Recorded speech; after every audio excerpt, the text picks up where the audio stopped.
Hi all, അസ്സലാമു അലൈക്കും. Welcome back to Silna's kitchen. ഇന്നത്തെ റെസിപ്പി മുട്ട കൊണ്ട് വളരെ ടേസ്റ്റി ആയിട്ടുള്ള ഒരു അടിപൊളി ഈവനിങ് സ്നാക്സിൻ്റെ റെസിപ്പിയാണ്.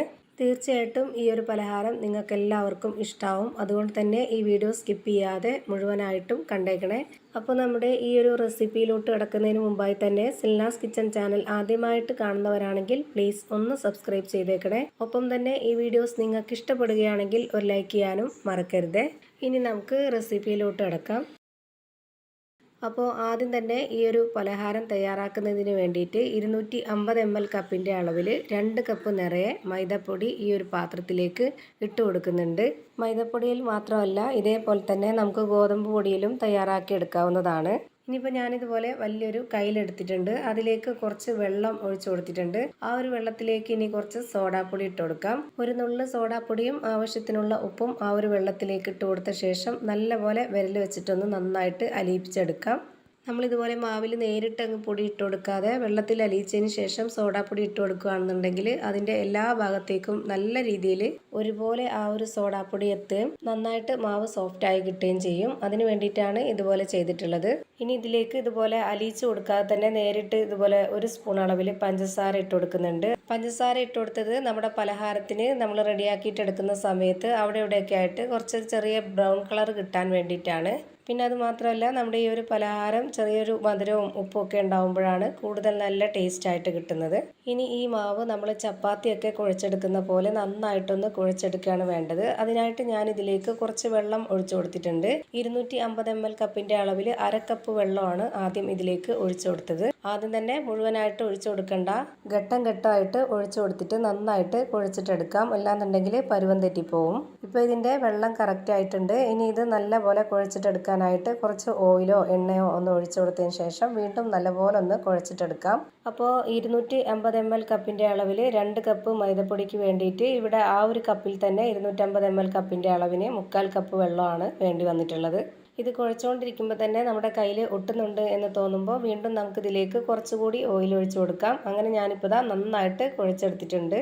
ഇനി ഒരു 10 മിനിറ്റ് ഈ മാവൊന്ന് റെസ്റ്റ് ചെയ്യാനായിട്ട് മാറ്റി വെച്ചിരിക്കാം. ആ ഒരു സമയം കൊണ്ട് ഇതിലേക്ക് വേണ്ടുന്ന കൂട്ട് തയ്യാറാക്കാം.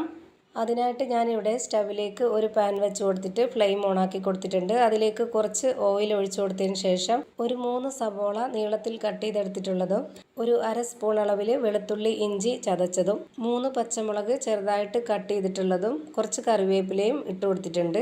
ഈ സവോള ഇനി വെന്താൽ മാത്രം മതി. നല്ലപോലെ വാട്ടി കുഴച്ചെടുക്കുന്ന രീതിയിലാക്കുന്നില്ല, കുറച്ചൊന്ന് കടിക്കാൻ കിട്ടുന്ന രീതിയിലാണ് ഇത് തയ്യാറാക്കിയെടുക്കുന്നത്. അതുകൊണ്ട് തന്നെ ഇത് സവോള മാത്രം എണ്ണയിലിട്ട് വഴറ്റിയെടുക്കാതെ ഞാൻ ആദ്യമേ തന്നെ ഇതിലേക്ക് മസാലപ്പൊടികളും കൂടി ചേർത്ത് കൊടുക്കുകയാണ്. ഞാൻ ഇതിലേക്ക് ഇട്ട് കൊടുത്തിട്ടുള്ളത് 1 സ്പൂൺ അളവിൽ മുളക് പൊടിയും 1/4 സ്പൂൺ അളവിൽ പെരിഞ്ജീരകപ്പൊടിയും 1/4 സ്പൂൺ അളവിൽ ഗരം മസാലപ്പൊടിയും മഞ്ഞൾപ്പൊടിയും ആവശ്യത്തിനുള്ള ഉപ്പും കൂടെ ഇട്ട് കൊടുത്തിട്ട് നന്നായിട്ട് ഇളക്കി കൊടുക്കാം.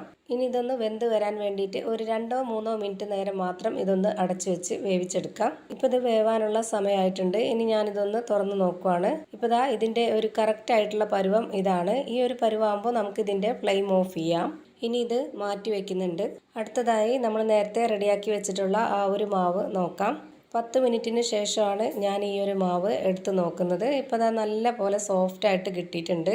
മാവ് നേരത്തെ തന്നെ നല്ല പോലെ സോഫ്റ്റായിട്ട് കുഴച്ചത് കൊണ്ടാണ് ഇതൊരു 10 മിനിറ്റ് റെസ്റ്റ് ചെയ്യാനായിട്ട് വെച്ചപ്പോഴേക്കും വീണ്ടും നന്നായിട്ട് സോഫ്റ്റായിട്ട് കിട്ടിയിട്ടുള്ളത്. ഇനി ഈ മാവ് ഒന്ന് കട്ട് ചെയ്തിട്ട് എടുക്കണം. അതിനായിട്ട് ഞാനിവിടെ ഒരു ബോർഡിലേക്ക് കുറച്ച് പൊടി ഇട്ട് കൊടുത്തിട്ടുണ്ട്. ഈ ബോർഡിൽ മാവ് ഒട്ടിപ്പിടിക്കാതിരിക്കാനാണ് ഇതുപോലെ പൊടി ഇട്ട് കൊടുത്തിട്ട് ഈ മാവ് വെച്ച് കൊടുത്തിട്ടുള്ളത്. ഇനി ഇത് 6 പീസായിട്ടൊന്ന് കട്ട് ചെയ്തിട്ട് എടുക്കുന്നുണ്ട്. എത്ര പീസായാലും ഏത് ഷേപ്പിലായാലും കുഴപ്പമൊന്നുമില്ല. ഇതിനങ്ങനെ പ്രത്യേകിച്ച് കറക്റ്റ് ഷേപ്പൊന്നുമില്ല. കാരണം നമ്മൾ ഈ കട്ട് ചെയ്തെടുത്തിട്ടുള്ള മാവെല്ലാം ഇനി ബോൾസ് ആക്കി എടുക്കും. എന്നിട്ട് ഇത് നന്നായിട്ടൊന്ന് പരത്തിയെടുക്കണം. അതിന് വേണ്ടിയിട്ടാണ് ഇപ്പോൾ ഇതുപോലെ മാവ് കട്ട് ചെയ്തെടുത്തിട്ടുള്ളത്. ഇപ്പോൾ ഞാനിതെല്ലാം ബോൾസ് ആക്കി എടുത്തിട്ടുണ്ട്. പലതും പല വലിപ്പത്തിലാണ് ഇരിക്കുന്നത്, അത് കുഴപ്പമില്ല. ഇനി അതിൽ നിന്ന് ഒരു ബോൾസ് എടുത്തിട്ട് ഇതുപോലെ കുറച്ച് പൊടി ഇട്ട് കൊടുത്തതിന് ശേഷം നമുക്കിതൊന്ന് പരത്തിയിട്ടെടുക്കാം. ഒരുപാട് നന്നായിട്ട് നൈസാക്കി പരത്തരുത്, കുറച്ച് കട്ടിയായിട്ട് വേണം ഈ മാവ് പരത്തിയെടുക്കാനായിട്ട്. അപ്പോൾ ഞാനിപ്പോൾ ഈ മാവ് ഈ ഒരു വലിപ്പത്തിലാണ് പരത്തിയെടുത്തിട്ടുള്ളത്. ഇനി ഞാനിതുപോലെ ഗ്ലാസ് വെച്ചിട്ട് കട്ട് ചെയ്തിട്ട് എടുക്കുന്നുണ്ട്. ഇതേപോലെ തന്നെ ചെയ്തിട്ടെടുക്കണമെന്നില്ല, നമ്മുടെ ഇഷ്ടത്തിനനുസരിച്ച് ഇഷ്ടമുള്ള ഷേപ്പിൽ എങ്ങനെ വേണമെങ്കിലും ചെയ്തിട്ടെടുക്കാവുന്നതാണ്. ഞാനിപ്പോൾ ഇതുപോലൊരു ഗ്ലാസ് വെച്ചിട്ടാണ് കട്ട് ചെയ്തിട്ടെടുക്കുന്നത്. ഇതുപോലെ പരത്തിയെടുത്ത മാവിൽ നിന്നും ഞാനിപ്പോൾ ഒരു 6 പീസായിട്ടാണ് ഇതുപോലെ കട്ട് ചെയ്തെടുത്തിട്ടുള്ളത്. നിങ്ങൾക്ക് ഇതിനേക്കാളും വലിപ്പത്തിലുള്ള പലഹാരമാണ് തയ്യാറാക്കി എടുക്കേണ്ടത് എന്നുണ്ടെങ്കിൽ വലിയ ഏതെങ്കിലും ബോട്ടിലിൻ്റെ അടപ്പോ അല്ലെങ്കിൽ ഏതെങ്കിലും പാത്രം വെച്ചിട്ടോ കട്ട് ചെയ്തെടുത്തിട്ട് ചെയ്താലും മതി. ഞാനിപ്പോൾ ഇത് ചെറുതാക്കി എടുത്തിട്ടുള്ളത് കാണാൻ കുറച്ചുകൂടി നല്ല ഭംഗിയായിട്ടുള്ളത് ഇതുപോലെ ചെറുതാക്കി എടുക്കുമ്പോഴാണ്. അതുകൊണ്ടാണ് ഇതുപോലെ ചെറുതാക്കി എടുത്തിട്ടുള്ളത്. ഇനിയിപ്പോൾ ഇതിലേക്ക് നമ്മൾ വെച്ച് കൊടുക്കേണ്ടത് നേരത്തെ തയ്യാറാക്കി വെച്ചിട്ടുള്ള ആ ഒരു മസാലയാണ്. എന്നിട്ട് അതിലേക്ക് ഇതുപോലെ ഒരു മുട്ട പുഴുങ്ങി എടുത്തിട്ടുള്ളത് ഇതുപോലെ 3 പീസാക്കിയിട്ടാണ് ഞാൻ ഇട്ട് കൊടുക്കുന്നത്. ആ ഒരു മഞ്ഞയും കൂടെ ഉൾപ്പെട്ടിട്ടുള്ള ഭാഗമാണ് വെച്ച് കൊടുക്കുന്നത്. അല്ലാത്ത ഭാഗം വേണമെങ്കിൽ വെച്ച് കൊടുക്കാം, അല്ലാന്നുണ്ടെങ്കിൽ മാറ്റി വെക്കാം.